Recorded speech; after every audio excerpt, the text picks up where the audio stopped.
बिस्मिल्लाहिर्रहमानिर्रहीम। अस्सलाम वालेकुम नाज़रीन इकराम, आज हम मौजूद हैं नरी के मकाम पे।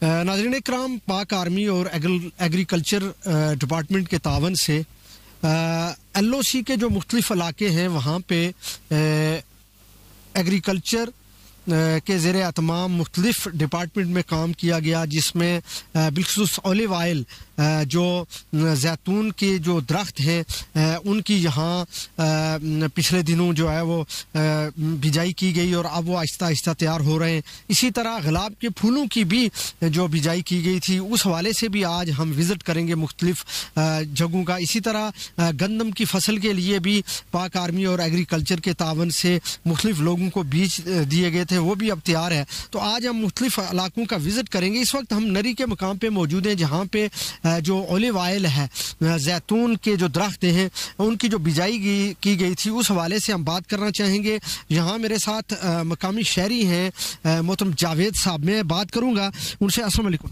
वालेकुम सलाम। निकरम, जावेद साहब ऐसी शख्सियत हैं जो जिस्मानी तौर पे माजूर हैं, लेकिन उनकी मेहनत की अगर बात की जाए तो वो किसी से कम नहीं।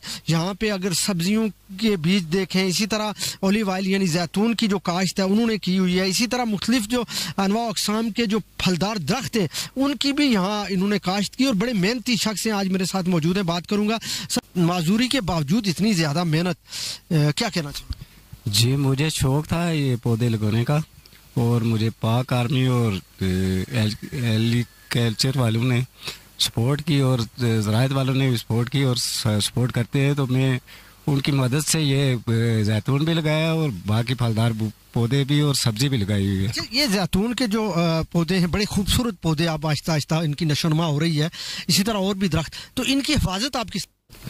इनकी हिफाजत में पहरा देता हूँ, इनका चौकीदारी करता हूँ। अच्छा, तो इन जो नशोनुमा के लिए पानी का बंदोबस्त करना, इसी तरह और इनकी देखभाल करना, ये खासा मुश्किल काम है। माजूरी के बावजूद आप दिन रात इसमें लगे रहते हैं, किस तरह आप टाइम मैनेजमेंट करते हैं? मेरे 4 बेटे छोटे स्कूल से वापस आते हैं तो फिर ये मेरी सपोर्ट करते हैं, पानी पैप के ज़रिए देता हूँ पौधों को। इस तरह सब्जी को भी पैप के जरिए पानी देता हूँ। अच्छा, यानी मौसमी सब्जियां भी आप लगाते हैं? जी हाँ, मौसमी सब्जियां भी लगाते हैं। इस वक्त आपने क्या काश्त किया हुआ है सब्जियों? इस वक्त मैंने काश्त किया हुआ है, कड़म की सब्जी काश्त की है और बाकी ज़मीन तैयार की है, उसमें भिंडी लगाऊंगा। अच्छा, तो लहसुन वगैरह भी तैयार किया है? जी हाँ, लहसुन भी तैयार किया और करेले खीरे वगैरह भी तैयार करता हूँ। आज जिस जगह पे मैं मौजूद हूँ ये गार्डन अब तैयार हो चुका है। गुलाब के फूलों का ये गार्डन है। मुख्तलिफ अनवा अक़साम के जो गुलाब के फूल हैं वो यहाँ लगाए गए हैं। उनकी पहले पनीरी लगाई गई थी और अब ये आहिस्ता आहिस्ता तैयार हो रहे हैं। बड़े खूबसूरत फूल हैं और मेरे साथ इस वक्त मोहतरम अफसर साहब मौजूद हैं। उन्होंने ये मेहनत की और पाक आर्मी के तावन से इस गार्डन को तैयार किया गया और अब ये आहिस्ता आहिस्ता इसकी फसल यानी फूल जो हैं वो तैयार हो चुके हैं और बहुत ही खूबसूरत गार्डन है। मैं बात करना चाहूँगा अफसर साहब से। अस्सलाम वालेकुम। वालेकुम सलाम। मेरा ये बहुत शौक था कि यहाँ पे कुछ ना कुछ तैयार किया जाए फूलों के हवाले से या कुछ। तो ये पाकिस्तान आर्मी के उनने मेरे साथ बहुत तावन किया, खास करके यहाँ के जो एग्रीकल्चर वाले अमजद साहब हैं, इन्होंने बहुत तावन किया और मेरी बहुत सपोर्ट किया। और ये जो जितने भी पौधे हैं ये आर्मी वालों ने मंगा कर दिए और ये मेरा शौक पूरा हुआ है। और इसके साथ साथ मैं बहुत मेहनत करता रहा, लेकिन यहाँ थोड़ा सा नुकसान इस वजह से हुआ है हमारा फूलों का कि ये पिछले दिनों में बारिशें बहुत ज़्यादा हुई हैं और उससे ओले बरसते रहे हैं। लेकिन फिर भी अल्लाह ताला का बहुत करम रहा है कि दिन रात हम मेहनत करते रहें और ये एक बहार की तरह यहाँ फूल खिले हुए हैं और हर आदमी यहाँ से दूर दूर लोग आते हैं इन फूलों को देखने के लिए।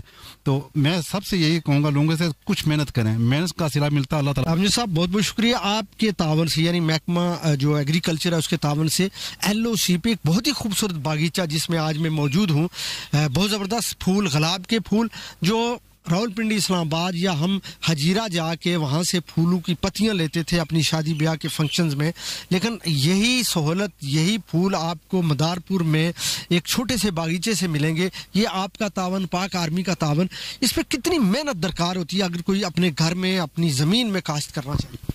जी, बिस्मिल्लाहिर्रहमानिर्रहीम। जनाब लतीफ़ साहब, आपका बहुत शुक्रिया। सर, इसमें इतनी मेहनत की ज़रूरत नहीं होती है। ये पाक आर्मी का तावन है, उन्होंने हमें ये कंसेप्ट दिया कर्नल साहब ने जी कि यहाँ फूलों की पत्तियाँ बाज़ार में बहुत महंगी फ़रोख्त हो रही हैं।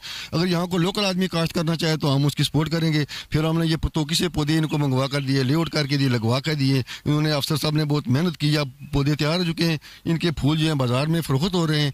ये बाज़ार में इनकी मार्केट में उतार चढ़ाव लगा रहता है, लेकिन इस वक्त ये 1500 रुपये किलो पर ये फ़रोख्त हो रही हैं। चाहे जाए इसके कि लोग रावलपिंडी से आते हैं जो फूल वो ख़रीदें, यहाँ से लोकल फ्रूट हैं, ये खरीदें, फूल खरीदें। और ये लोगों के लिए है, अपने मुल्क की खूबसूरती के लिए है, इस महल्ले की खूबसूरती के लिए है। लोगों को चाहिए कि इस पर थोड़ा सा काम करें। ये इतना कोई मेहनत काम नहीं है, इस पर थोड़ी सी मेहनत करनी पड़ती है और ये सदाबहार होते हैं ये पौधे, ये इंशाल्लाह हमेशा फल देते हैं।